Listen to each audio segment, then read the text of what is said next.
Kante has been the Premier League's best player. That's a fact, it's not an opinion.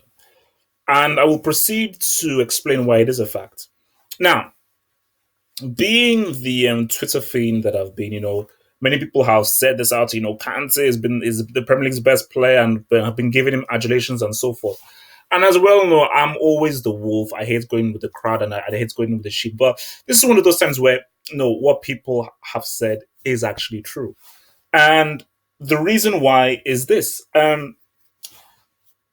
This is who has been the best player. And when you say who has been the best player so far this season, is who has consistently played well over the full season.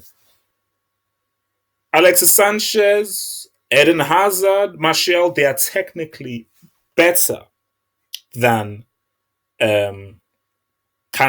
Kante is not the technically the best player, but it's who has performed the best.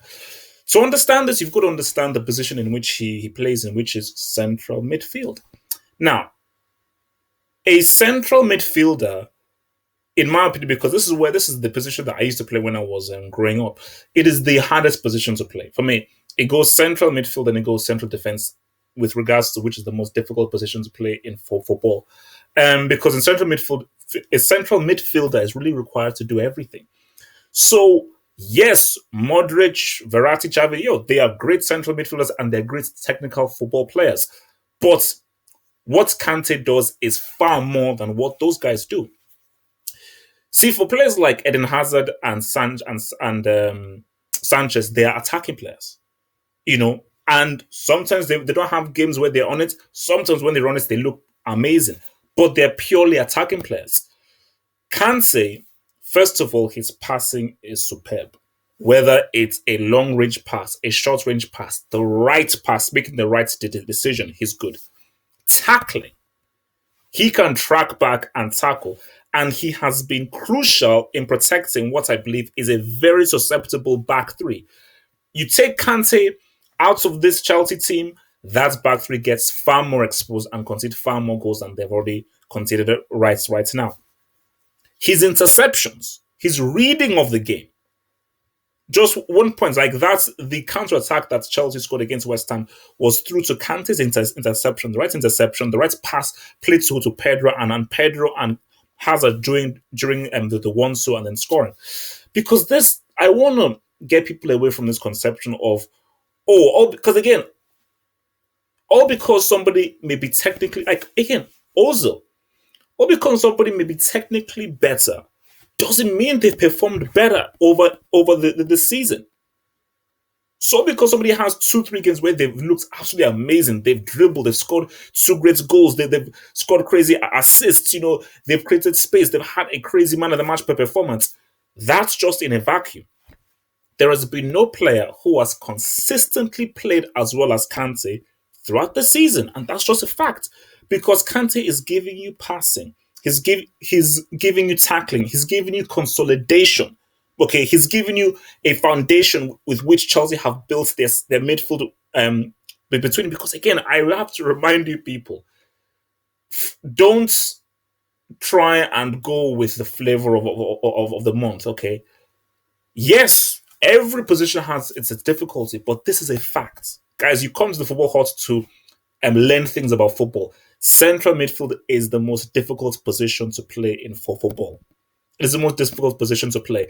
And in central midfield, if I'm a manager, my central midfield is required to pass, he's required to tackle, he's required to intercept, and he's required to have incredibly high stamina because I want him defending, I want him attacking, and I want him constantly, hustling, fighting for the ball.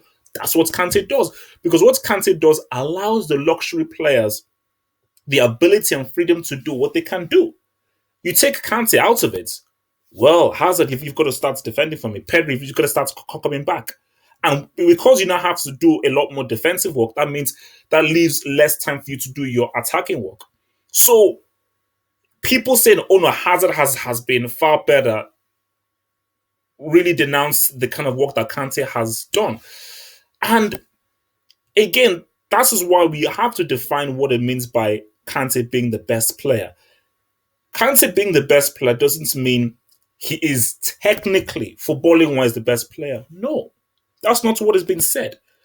By somebody saying he's the best player, it is who has performed the best. But the key word, consistency. How well have you been playing consistently at a high level? And that is Kante.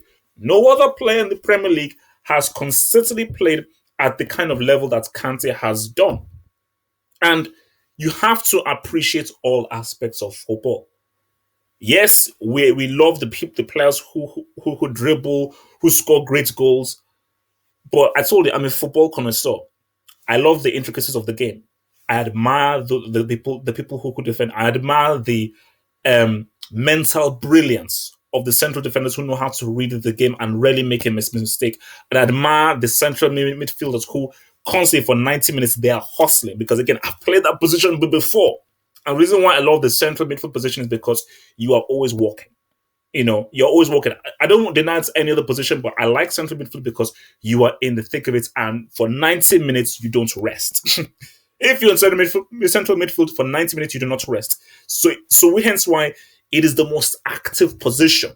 You cannot not do nothing in central midfield. There's very rarely will you be walking around as a central midfielder. So again, 1000%, this has been the best purchase of the season. Throughout Europe, there's been no better buy from the summer than what Conte did getting Kante. And again, it's like you saw him score against Manchester United, so he can give you a goal here. He can give you a key pass. He can give you an interception. He can give you a tackle. This guy and his defensive work, his defensive work, his passing work, his distribution, his ability to be involved in the counter-attack. So people just need to be aware that, football is a very wide game. It's a very detailed game. And don't allow the luxury players to take all the plaudits. Yes, we like the luxury players, but football isn't built just on luxury players. This isn't a flimsy sport. This is a sport that is extremely detailed, where there are very different roles and there are many numerous roles and they're very important roles. But as far as importance, every player for Chelsea has been important. This has been a great, superb team effort, where from the keeper straight to the striker. But you say to yourself that you take Hazard out of the team, Chelsea have won without Hazard. I believe Chelsea can win without Diego Costa. I believe Chelsea can win without Cahill. And I believe that they can still perform well. You take Kante out of the team, it's like if you have a building and you take the foundation from the building, the whole building falls down. A building cannot stand up without its foundation. Kante is the foundation. Yes, we love the amazing window. We like the water slide. We like the spinning glasses. But those things can only exist with the foundation. Without the foundation, the spinning glasses, the beautiful, picturesque, artistic work on the building can't exist without the foundation. Kante is that foundation. It's like peak Pirlo for Juventus and for Italy. That is the importance of Kante, which is why people have to appreciate what he does for 90 minutes and what he's been doing for 90 minutes throughout this season. Follow your boy Half Hope at Half Hope on Twitter and subscribe to the channel for more videos. Peace.